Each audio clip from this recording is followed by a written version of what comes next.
Imagine c'est une fille qui se retrouve à devoir provoquer le Ragnarok pour se venger des dieux. Ouais, un peu extrême, mais cette série est juste une pépite, que ce soit visuellement ou en termes d'histoire. Et ce n'est pas pour rien, puisque ce n'est nul autre que Zack Snyder, à qui on doit notamment le film Watchmen, Batman vs Superman, ou encore l'incroyable Snyder Cut de Justice League, qui est derrière tout ça. Donc ouais, c'est du lourd. Aujourd'hui je t'emmène découvrir l'univers incroyable de Twilight of the Gods, mais aussi pourquoi Netflix ne mérite tout simplement pas cette série. Attention, ça va spoiler.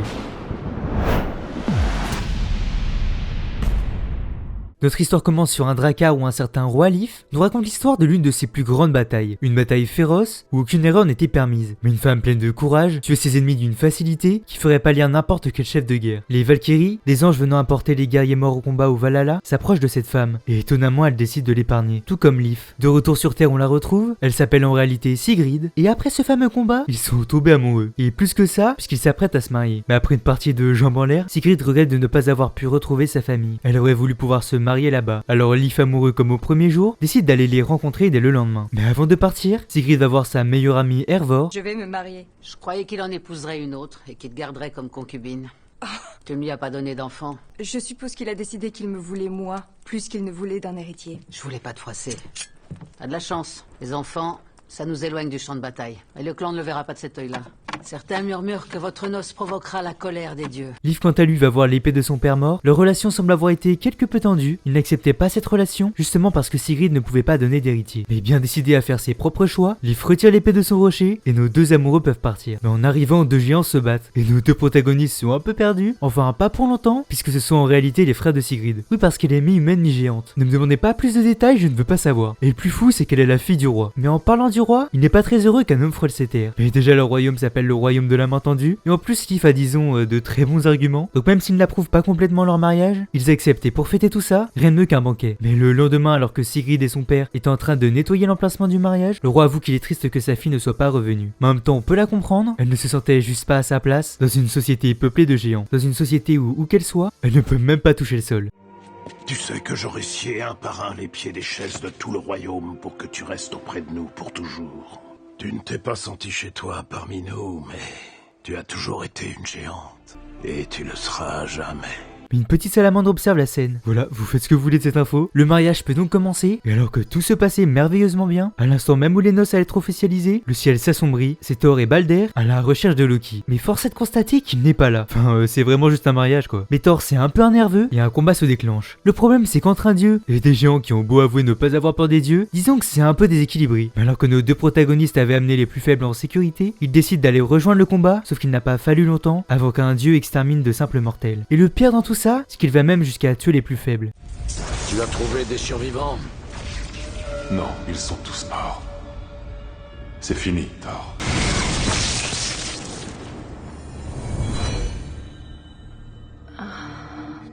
Balder semble donc bien plus conscient que Thor. Mais quelques temps plus tard, nos deux protagonistes se réveillent sous les décombres. La colère d'un dieu qu'ils n'avaient pas vraiment provoqué vient de détruire une société dans son intégralité. Sigrid ne peut regarder le désastre sans rien faire et se jure de tuer Thor. Sauf que des mains sortent du sol et l'emportent. Elle se retrouve dans le royaume des enfers et cette salamandre est présente. Salamandre qui est en réalité Loki qui veut l'aider à se venger puisqu'il souhaite lui aussi tuer Thor. Elle n'est donc ici que de passage. On fait d'ailleurs la connaissance de Elle qui semble diriger ce lieu, mais c'est également la fille de Loki. Bref, ils élaborent un plan visant à retourner les anciens dieux des racines contre Asgard, mais également à se munir d'armes capables de tuer un dieu. Sigrid est donc renvoyée sur Terre, et animée par la vengeance, elle emporte Lif avec elle. Ils retournent donc au village pour former une petite armée, une armée constituée de personnes qui n'ont rien à perdre, et qui seraient prêts à mourir au combat. Mais à vrai dire, dans ce village, à part Hervor, personne ne remplit complètement ces conditions. Ils prennent alors Egil avec eux, qui semble posséder des runes lui permettant de créer des sortes d'illusions. Egil c'est avant tout un esclave, il doit donc servir son maître. Ouais, c'est bien triste. Ils partent alors bien déterminés chercher la Seidkona, une femme qui sait tout, capable de lire l'avenir comme le passé. On raconte qu'elle aurait mangé son propre fils, afin que Freya, la femme d'Odin, lui accorde une partie de son pouvoir. Mais on tombe rapidement sur un arbre fait d'organes de cerf, ouais bien creepy, et si ce n'était pas assez, une sorte d'homme-loup, nommé Ulfr, se met à attaquer notre petit groupe. Mais alors qu'Egil était bien dans le mal, la fameuse Seidkona arrive pour contrôler la bête. Mais elle sait déjà ce qu'ils font là. Tout ça a été juste un test, et après avoir soigné Egil, ils partent chercher leurs armes. Et oui, ils viennent de récupérer deux guerriers comme ça. D'ailleurs, cette Seidkona n'a pas réellement mangé son fils, comme même le racontaient les conteurs. La Seidkona que l'on voit est sa fille, qui a perpétué les activités de sa mère. Mais nos héros se dirigent vers Nidavellir pour forger leurs nouvelles armes. Mais ce lieu est bien étrange, l'eau sur laquelle ils naviguent est en partie faite de fer, que les nains utilisent pour forger leurs armes. Mais c'est en réalité bien plus sombre que ça. Il avait aussi une autre fonction. Jadis, rois et prêtres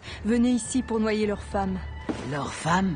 Des femmes qui aimaient, des femmes à la parole incisive et que l'on a écorchées. On les a jetées dans le lac. Et elles se sont changées en pierre dans l'eau de feu. Leur supplice perdure dans les armes des nains. Et je ferai de leur rage mon armure. Décidément, les légendes des dieux nordiques, c'est rarement très joyeux. Mais en approchant de la porte, cette créature nous fait part d'une énigme. Mais disons que perso, je ne parle pas le... Vas-y, je crois que c'est même pas une langue. Loki vient donc les aider. On m'appelle avide de briller. La solitaire, dépourvue de père et mère je suis. Je viens de la pierre et je vis dans l'âtre. C'est là-bas que je passerai ma vie. Une énigme garde l'entrée. Un silex. Un silex. C'est la réponse. Eh ben je veux pas être médisant, mais j'aurais clairement pas parié sur lui. Notre petit groupe peut donc entrer dans Nidavellir et rencontrer Andvari, le nain capable de forger des armes tueuses de dieux. Ah et de base c'est un poisson aussi. Il les amène à l'arbre qui contient ses armes, mais le prêt à payer est bien plus cher que ce qu'on pensait. Lorsque le porteur meurt, il permet au nain de vivre plus longtemps. Dans un sens, le prêt à payer c'est littéralement son âme. Mais alors pourquoi il a décidé de faire ça? Tout simplement parce que Loki a déjà volé ce genre d'armes, sans payer. Alors en mettant des malédictions sur ses armes, ceux qui les utilisent n'ont d'autre choix que de payer. Effectivement, on a rarement vu plus efficace. Mais le problème avec ces armes, c'est qu'elles se nourrissent de la détermination. Sauf que si le doute emplit son porteur, il explose tout simplement. Et c'est le cas de Leaf. Il aime Sigrid, mais ne comprend pas réellement son combat. Pour lui, c'est un combat perdu d'avance. Un mortel contre un dieu n'a aucune chance, même avec de telles armes. Thor possède des pouvoirs, et à part cette Kona ici, personne n'en a réellement. Mais son amour pour elle l'oblige à lui prouver qu'il sera là quoi qu'il arrive. En partant, Andvari décide de partir avec eux. Il a justement quelque chose à régler avec un dieu, mais on en reparlera plus tard. Et en sortant de Nidavellir, Sigrid décide de sauter dans l'eau. Sigrid!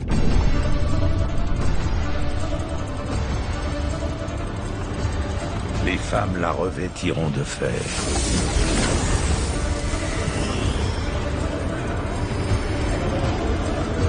Notre pouvoir est le tien. Notre chagrin est le tien. Notre fer est le tien. Une fois de retour sur le bateau, son sang est donc plus solide, elle est plus prête que jamais pour se confronter à Thor. Mais le voyage n'est pas fini, et il semblerait que quelqu'un ait été mis au courant, et malheureusement pour nos héros, Odin est bien plus puissant que son fils. En parlant de Thor, on le retrouve à faire face à Jormungandr, toujours plus compliqué les noms. Il s'agit d'un serpent qui encercle le royaume de Midgard, soit la terre, mais ce qu'il faut retenir, c'est que tous les deux ils font des bêtises. On le rappelle hein, mais Thor a Sif comme femme, mais bon, l'adultère chez les dieux, faut croire que c'est normal. On apprend d'ailleurs que Thor a un fils, mais aussi qu'Odin l'a empêché de sortir de son palais. Odin a envoyé ses émissaires s'occuper de cette mécréante. Les noces que l'on a saccagées. Tu es sûr qu'il n'y a pas de survivants? Tu as tué les Jötnar, du plus jeune au plus vieux. Au revoir, Thor. Mais bref, nos héros quant à eux se rapprochent de Vanaheim, mais les cavaliers d'Odin sont proches, et alors que nos protagonistes avaient été recueillis par des paysans, Sedkona et Egil partent en éclaireur. Et ce qu'ils découvrent est plus que perturbant. Les cavaliers d'Odin sont à la fois derrière et devant eux, ce qui veut dire que tout ça n'était qu'un piège. Et Leaf va rapidement s'en rendre compte, puisqu'il découvre une femme enfermée. Cette famille a pactisé avec les cavaliers pour leur permettre de survivre. Mais disons qu'ils ont juste rallongé l'échéance. Le fils étant parti aller chercher les cavaliers, notre petit groupe n'a d'autre choix que de fuir. Mais Leaf refuse d'abandonner la fille, et il l'emporte avec eux. D'ailleurs, le fils se fait aussi tuer. Mais pendant la course-poursuite, les cavaliers se font tuer par Thor en personne, qui est là pour tuer Sigrid. Sauf que déjà, il faut le dire, mais elle se débrouille plutôt bien. Mais aussi, ils sont à la frontière de Vanaheim, et attaquer quelqu'un ici reviendrait à commettre un acte de guerre. Sachant que la fille que Leaf a sauvée est peut-être pas totalement étrangère à tout ça. Personne n'a le droit d'entrer à Vanaheim sans avoir prouvé sa valeur.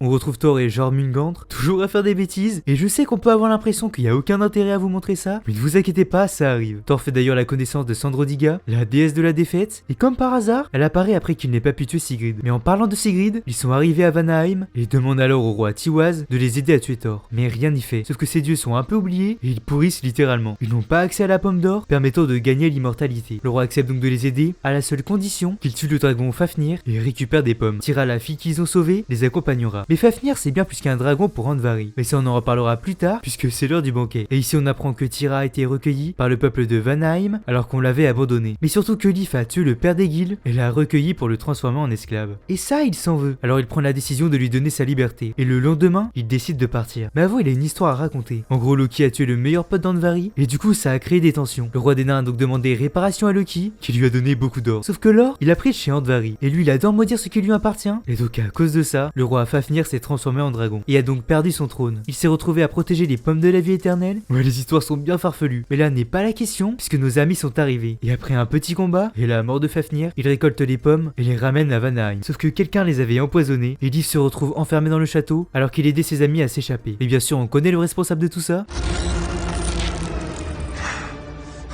Loki. On retrouve Loki en train de faire accoucher une de ses conquêtes, mais tout est plus complexe que ça, puisque l'enfant c'est elle. Il a aussi un autre enfant qui est littéralement un loup, et le plus choquant, c'est que Jormungandr est sa fille. Thor arrive pour lui enlever ses enfants et les punir. Sauf que Loki est en réalité avec Leaf dans la tête d'un dieu, celui qui a apporté la connaissance aux hommes. Il a été échangé contre Freya, au dieu de Vanaheim, mais Odin lui a coupé une partie du cerveau. Depuis, ce dieu fait revivre les pires moments. Nos deux protagonistes doivent donc revivre leurs pires douleurs pour pouvoir se libérer. On apprend notamment que Leaf commence à avoir des remords sur les actions qu'il a commises, et notamment vis-à-vis des Gil. Loki lui fait croire que c'est de sa faute, mais en grimpant on comprend que tout ça est faux. Loki est juste un catalyseur des malheurs de ce monde, un dieu qui permet aux hommes de se dédouaner, mais la vérité c'est que Leaf est bien aussi violent qu'il le pense. Mais concernant Loki, on comprend que s'il fait tout ça, c'est avant tout pour libérer ses enfants du joug de Thor et des autres dieux. Mais pendant ce temps, ceux qui ont réussi à s'enfuir essayent d'aller le sauver. Ils arrivent face à une meute de loups mythiques qui, grâce au respect qu'ils ont envers Ulfr, qui serait d'ailleurs un ancien chasseur, ils arrivent devant la tête du dieu. Mais les dieux de Vanaheim ont été avertis et s'apprêtent à se battre. Mais alors que là honnêtement nos héros auraient été foutus, et qu'il arrive avec une tribu de géants. Il a ressenti que ses amis avaient besoin d'aide, et donc il a raconté l'histoire de Sigrid. Après un petit combat, Sigrid abat le dieu, libérant ainsi Leaf, mais c'est à ce moment que Loki fait son apparition, et avoue qu'il était derrière l'empoisonnement. Mais il en profite pour mentir, rejetant la faute sur Asgard, obligeant ainsi les dieux de Vanaheim à partir en guerre. Mais sur le chemin, il se retrouve à devoir faire une pause. Ici, tout le monde raconte des histoires, avec une sorte de conteur qui nous parle de deux sœurs géantes qui ont été réduites en esclavage pour faire tourner une roue et produire du sel. Mais le bateau a fini par couler, tuant tous ceux présents à bord. On apprend notamment que c'est un géant qui s'est fait berner par Loki, qui a créé la muraille qui entoure Asgard,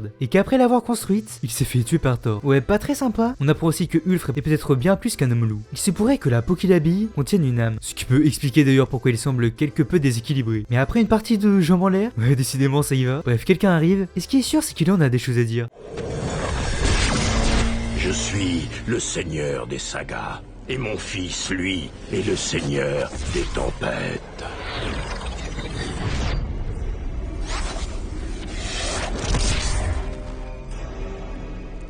Je suis le guerrier, et le vagabond, et le sage. Odin. Souviens-toi de ce qui est arrivé aux sœurs Menia et Fenia, elles qui ont coulé leur bateau avec du sel. Elles ont semé la mort, il est vrai. Mais ensuite,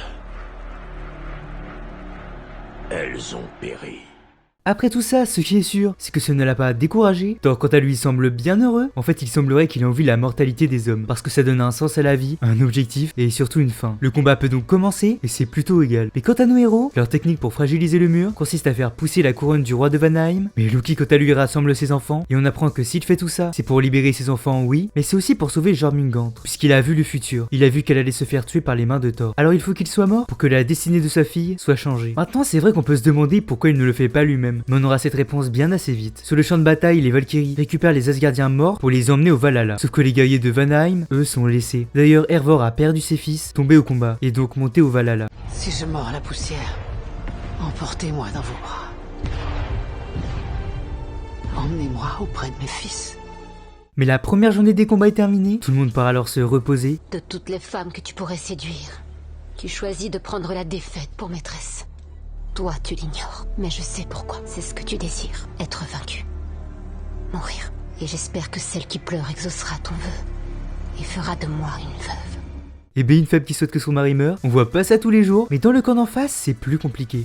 Lorsque nous en aurons fini, lorsque nous aurons vécu ce que nous devons vivre, je vais t'épouser, Sigrid. Je raconterai cette saga et nous serons ensemble, en toutes choses. Ensemble, en toutes choses. Mais malgré ce beau discours, un petit groupe se forme, laissant Leaf, Egil et Thyra de côté. Ce petit groupe réussit à ouvrir une brèche de la muraille d'Asgard et s'infiltre dans le camp adverse avec l'aide de Freya. Mais alors que Sigrid allait tuer Thor, il se réveille. En fait, il s'attendait à ça. Mais alors que l'on pensait que le combat était fini, Loki fait enfin ce qu'on attend de lui. Il fait face à son frère pour faire diversion. Mais pendant une discussion, Andvari en profite pour tenter de tuer Loki, celui qui a sauvagement assassiné son meilleur ami. Mais alors que Leaf les avait rejoints, il prend la défense du dieu. Mais Loki lui tue le nain sans vergogne, et Leaf bien plus ouvert qu'avant s'en veut. Qu'est-ce que j'ai fait, mon ami? Je t'ai empêché de te faire justice et j'ai précipité ta mort. Pardonne-moi. Le soleil va se lever. Tu m'as menti. Tu m'as menti et tu as brisé tous nos serments tout en me regardant dans les yeux en souriant. Pourquoi? Pour ma vengeance. J'ai parcouru plusieurs mondes pour que tu aies ta vengeance. Ça suffit maintenant, c'est fini, il faut que ça s'arrête. Non, rien n'est fini. Si, tu as perdu, Sigrid. La seule chose qui t'attend d'ici, c'est la mort. Alors qu'elle vienne et m'emporte. Sigrid le blesse et lui demande simplement de rester en vie et de prendre Thyra comme épouse. Leaf énervé jette l'épée de son père dans l'eau. Thyra vient le rejoindre et il lui avoue tout. Sauf qu'elle n'est pas vraiment d'accord pour faire ce que dit Sigrid. Voilà trop longtemps que je me bats pour un rêve. Dorénavant, je me battrai pour la femme qu'elle est réellement. Chevaucheras-tu avec moi? Le combat peut donc reprendre, mais rapidement malgré l'aide de Loki, le camp d'Asgard prend l'avantage et tue même le roi de Vanaheim. Tout le monde est sous le choc, mais le combat n'est pas terminé, d'autant plus que les guerriers du Valhalla sont de retour prêts à se battre pour Asgard. Les forces sont donc de plus en plus en leur défaveur, mais en parallèle Sidkona, qui s'appelle d'ailleurs en réalité Ellie, part voir Odin. Elle lui demande d'épargner Egil, oui parce qu'entre temps ils sont devenus plus qu'amis. Pendant ce temps, Ulfr s'est littéralement transformé en loup, la peau qu'il portait a pris possession de lui, et la force aux guerriers du Valhalla, parce que ça va faire mal, d'autant plus qu'il emmène sa meute. Mais Thor est toujours dans les parages, et Sigrid et Loki n'ont d'autre choix que de se cacher. Loki lui avoue alors pourquoi il fait tout ça, pour sauver sa famille. Et ça, Sigrid le comprend plus que bien. Mais alors pourquoi ne pas le tuer lui-même? Tout simplement parce qu'un dieu qui tue un dieu, ça arrive régulièrement. Alors qu'une mortelle qui arriverait à une telle prouesse ferait changer les choses. Cela prouverait que les humains ne sont pas de simples jouets pour eux. Cela prouverait tout simplement qu'ils ne sont pas tout puissants. Et ça mettrait fin aux dieux tels qu'ils les connaissent. Ça provoquerait le Ragnarok, la fin de la mythologie nordique. Mais Odin lui souhaite voir le futur. Et ce qui est sûr, c'est qu'il n'est pas glorieux. Tout du moins, pas pour lui. Et le pire, c'est qu'il ne peut rien y faire. La lance de Sigrid est destinée à tuer Thor, causant la fin de son empire, et plus que ça.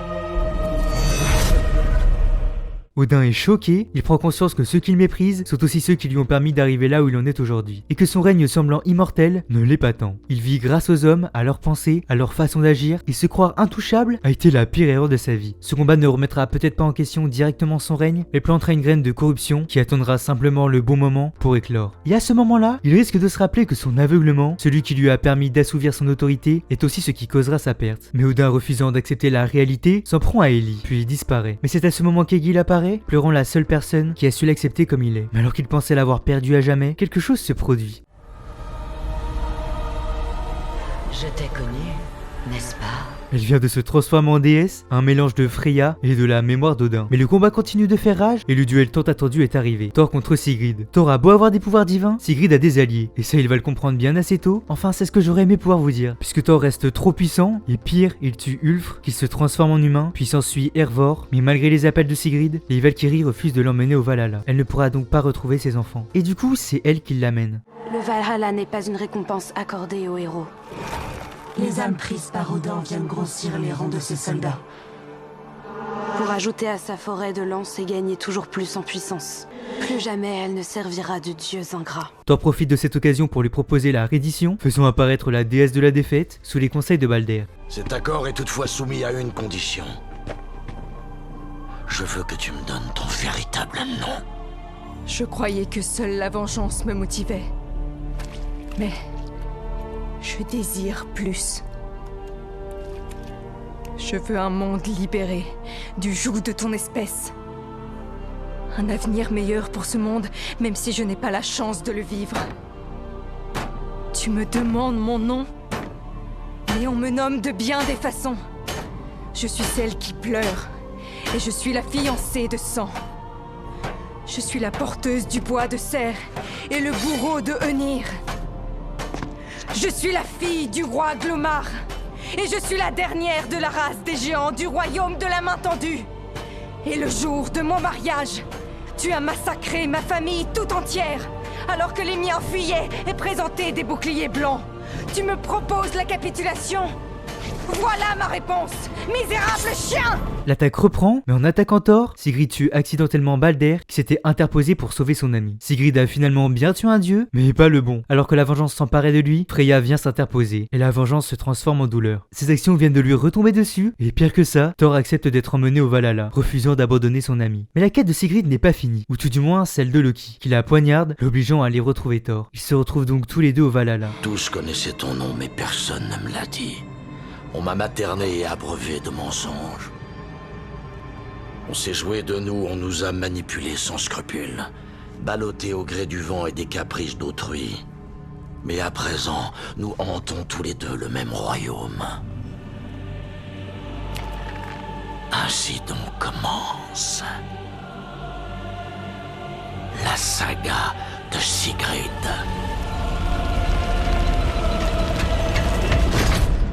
Et c'est comme ça que se finit cette série. Et oui, c'est extrêmement frustrant. Pour cette chaîne, j'en ai vu des séries à qui on a annulé la fin, mais je crois que c'est la plus injuste, celle qui m'a vraiment le plus marqué. Zack Snyder avait prévu une saison 2, et au vu du cliffhanger, il semblait persuadé qu'elle allait être renouvelée. Mais Netflix en a décidé autrement. Les audiences ont été jugées décevantes, même si les critiques ont salué la qualité de la série, mais le coût de l'animation a aussi été un facteur important. Et c'est pour ça que pour moi, Netflix ne la méritait pas. Les mots sont forts, mais c'est une série qui transpire la passion. La qualité de l'animation est folle, l'histoire aussi, qui nous montre des dieux insensibles, arrogants, qui refusent de faire ce pourquoi ils sont vénérés et pensent avoir droit de vie ou de mort sur ceux qui les vénèrent. Et voir le point de vue d'un Loki finalement plus humain que tous les dieux réunis, Sigrid le dit d'ailleurs très bien dans la série, lui fait cette guerre pour sauver les vivants alors qu'elle l'a fait pour venger les morts. Dans un sens, sa cause semble même plus noble. Voir un point de vue quelque peu inédit sur un sujet déjà abordé plein de fois, ça fait du bien. Bref, n'hésitez pas à me dire ce que vous en pensez dans les commentaires. C'était Snox, n'hésitez pas à vous abonner, à liker et à commenter si cette vidéo vous a plu. Et puis nous on se retrouve bientôt pour une prochaine vidéo.